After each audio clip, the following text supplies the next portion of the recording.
long, ring a bell or do something. I'll shout out to you, Susan, okay? Okay. Well, I wrote down some notes after meditating just on and also reading the first chapter on vow in the book. And it's a wonderful chapter. I just couldn't recommend it more, how he quotes Dogen and just brings everything in full circle. So I wrote, allow the grace of practice to surround you. You are living by vow, this moment now passing away. I am vow. I say, yes, I will. I took down the book that my daughter gave me from my lay entrustment ceremony. And what came out for me was, yes, I will. So I was going around saying that this week, yes, I will. And feeling that I don't have to say anything more. I mean, don't have to go into all the words of the precepts. I mean, I could, but to say just I will does it for me anyway. It was doing it. Um, so I said, you don't need the words. I need inner knowing and trust. If I say yes, I want to practice egolessness. So where I'm living at friend's house, I've been co-leading a Sangha meeting on Monday nights. And that role is changing because of everything changes and people are changing. And so I've been asking for help in letting go of what I thought I was going to be doing at a friend's house. That's not what it's about. That's not what living by vow is, thinking about what you're going to do. It's just about being present, being with whatever is, being with your continuous practice. And at the beginning of the week, I was given the gift of a memory of a very dear friend of mine. And it's a story about what happened on the day before New Year's. We were going to get together at 2:00, and she arrived and found me not there and got in her car and turned around. And meantime, I got back to my apartment, realized that I had overstayed whatever it was I was doing. And so I called my friend and I said, oh, I'm so looking forward to being together with you. And she said, oh, I'll turn around. Just like that. For me, that's the person living her vow. But I think of all the other scenarios it might have been, especially New Year's Eve. Mm. So so we were able to stand on a bridge overlooking a creek, letting go of past things that we wanted to let go of, and walking to the other side of the bridge and welcoming the new year, welcoming what's new in our hearts. And I hope I can show you something I've been doing in the mornings after I sit is writing a page, warning pages, that kind of thing, and then painting over it so you can see some of the words and you can't see some of the others. So it works. Can you see it? Yeah, we can see it, Susan. Yeah. Yeah. And to my surprise, it feels like a heart. I paint without intention. I just pick out colors and put them on there. And so that's my friend Sherry's heart. And I'm so grateful. So beautiful. I can see it. I can see it pulsing. Yeah, it is pulsing. Yeah. Yeah. Susan, as you were talking and as we were working together in the past week or so, one of the many things that stood out to me was when you named the friend in the story as a person of vow. And that just moved me. That just, I felt like, whoa, that's something we can be, a person of vow. No separation. Yeah. No. Yeah. It's not just the doing, it's a Mhm. being there, that ofness. Yeah. Mhm. I've been saying I am thou. Yeah. Yeah. I can imagine artwork out of that also, that is the I am at the center and then the springing out of the vow. Yeah. Yeah. When Susan shared that story with me the first time, I was reminded of the trip that my daughter and I took to Plum Village several years ago now. She's 17 and I think she was maybe 9 or 10 when we went. And it's a long trip, especially to make with a small child, right? And she didn't sleep the entire way.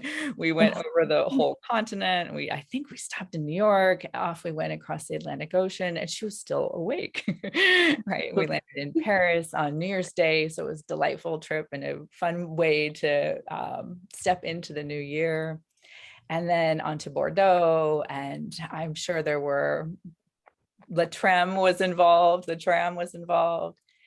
and to finally get to our space. And then I remember the sisters arriving, the Plum Village sisters arriving to a little hamlet in a little tiny car. They came to pick us up, to take us into Plum Village, and finally to get into our, our where we were sleeping, our room.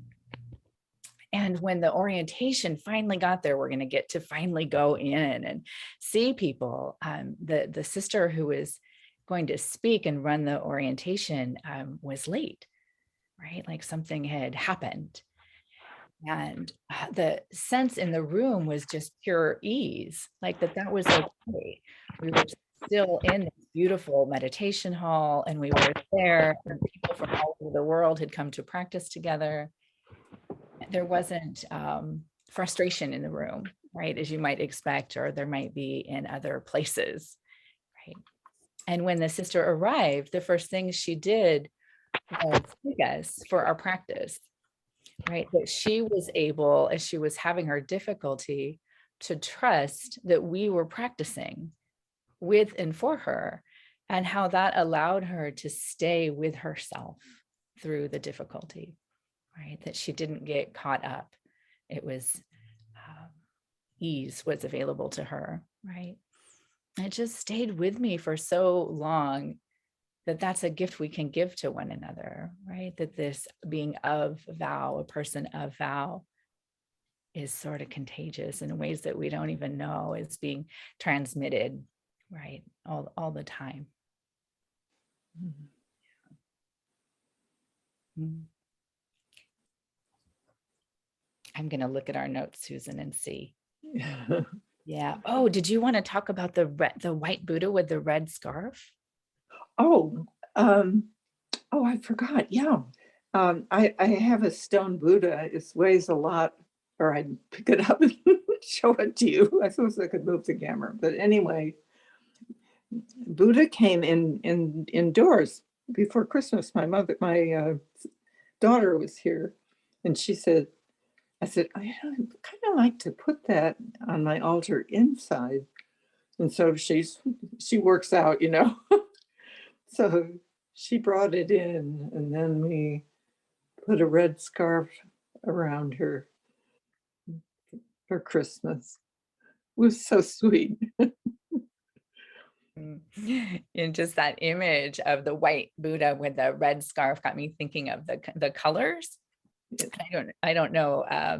Some of you are on my Facebook. There was a lot of mythology going around this winter around Deer Mother. And I think some of the origins of those stories are Norse. That there's a sun goddess in this frame that is brought back by the shaman women who dress in red and white furs. And the sun goddess is welcomed back on a chariot made of reindeer bones, and that she welcomes this light and awareness, right, back for the winter solstice. And I just started to think of Susan's white Buddha with the red scarf and this yes that we're giving, that's bringing back the light of awareness, right? The light of Right. warmth. Buddha with the red scarf is part of it. Yeah. And that red scarf, I don't want to give up the red scarf. It might just stay there. Uh-huh. Then I won't have to go looking at Christmas time. It'll just be there. Just be there waiting for you. Yeah. Mm. Do you, Susan, want to say a little bit? We've been talking all the different ways that vows support us and how we support one another. And Susan, you had shared some things on aging, on the process and how vows are here now. Well, one of the joys of aging, and we often don't talk about the joys of it, is we're so involved with our bodies, at least where I live. But one of the joys is the gift of time. And so I find I do things really slowly, and I enjoy that. And I'm just amazed when I look back. I was such a runner, up and down stairs and around and about, in the car, out of the car, And it just isn't like that. It's kind of a peace that I enjoy, and seeing the people here. I just right outside my window, there's a path, and people walk back and forth. And some people have wheelchairs, some people have walkers, some people just trudge on by, they're walking their little dogs or whatever. It's like a sweet village. And today I had an opportunity to do soul collage with someone. I've been wanting to bring it to the community. And when I finally let go of wanting to make it happen, it happened. And so there's going to be more activity, even though they're closing down somewhat because of COVID. But there are things being generated in the art room. Soul collage and something called Zentangle, and there's a man who's going to teach paper mache, and so it's a very alive place, I would say.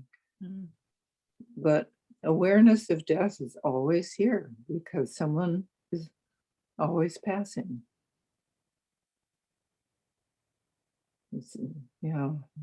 You get to live with the miracle of it.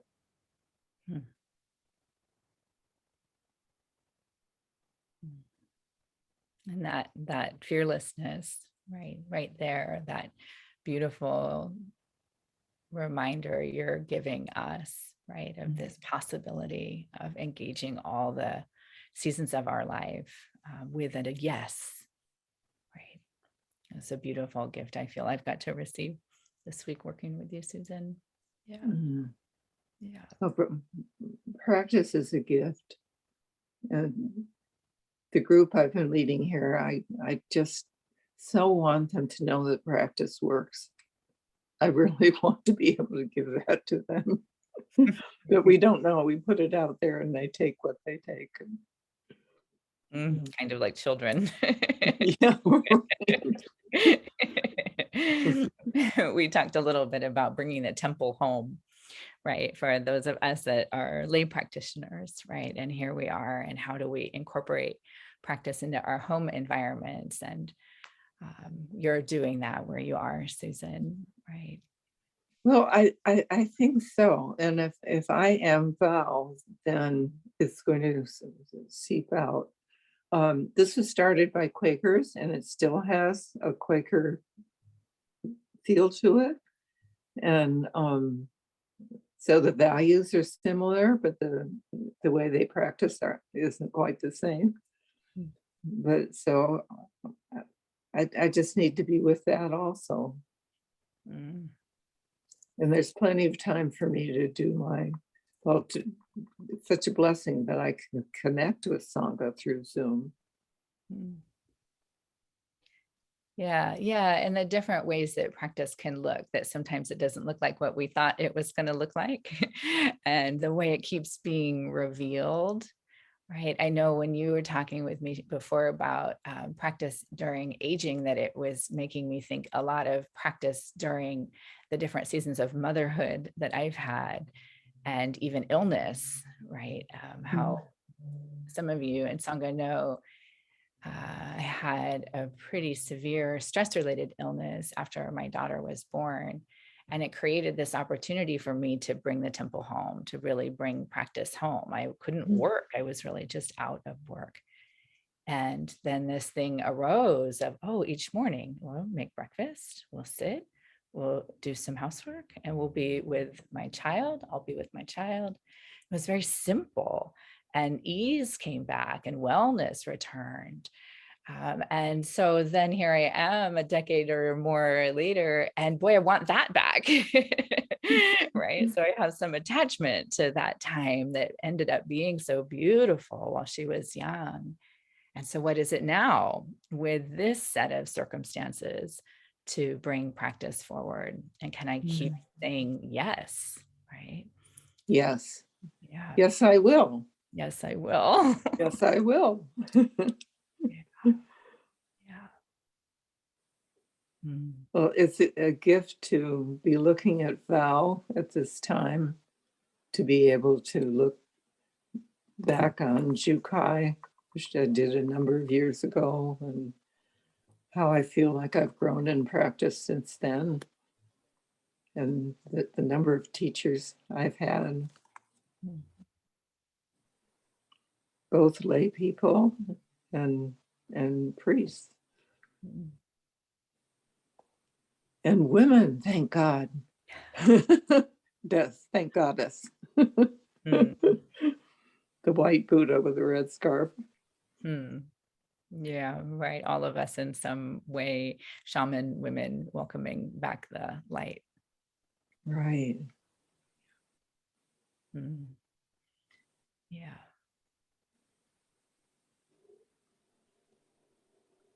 Have any final thoughts, Susan? Well, just that you're talking about the light. I really value the darkness this year, and it was pretty dark here around 5 o'clock. So just to be able to enter that and not have to go out and be doing anything. Yeah. Permission to be still and quiet. Still and quiet, exactly. Yeah, and not rushing towards the light too quickly, but valuing the darkness too. Yeah, exactly. Yeah. I want the light, but I want to stay quiet. Yeah. I can have it both. I think we can. I had a note to myself to read the last part of Katagiri Roshi's poem. If you didn't catch it, y'all were referencing this book, Living by Vow, in chapter 1, and it closes out with a poem called Peaceful Life by Katagiri Roshi. And I thought I would just, if we were ready, are we ready, Susan? Are we done? I have no idea about time, but I feel pretty done. Do you? Yeah, I think we did it. I think that's what we had in mind. Yeah. So then I'll just read this little bit of this poem here. And then we have some questions we can pose to you for discussion. From my human eyes, I feel it's really impossible to become a Buddha. But this I, regarding what the Buddha does, vows to practice, to aspire, to be resolute, and tells me, yes, I will. Just practice right here, now, and achieve continuity, endlessly, forever. This is living by vow. This is living in vow. Herein is one's peaceful life found. Beautiful. Yeah. I want to thank Susan for the support I've received this week and this opportunity to practice with her. And I thank you so much, Chelsea. And I'm so glad that I could see you on screen. Here. I'm here. Well, Chris, I wanted to turn to you for just some direction on how we navigate discussion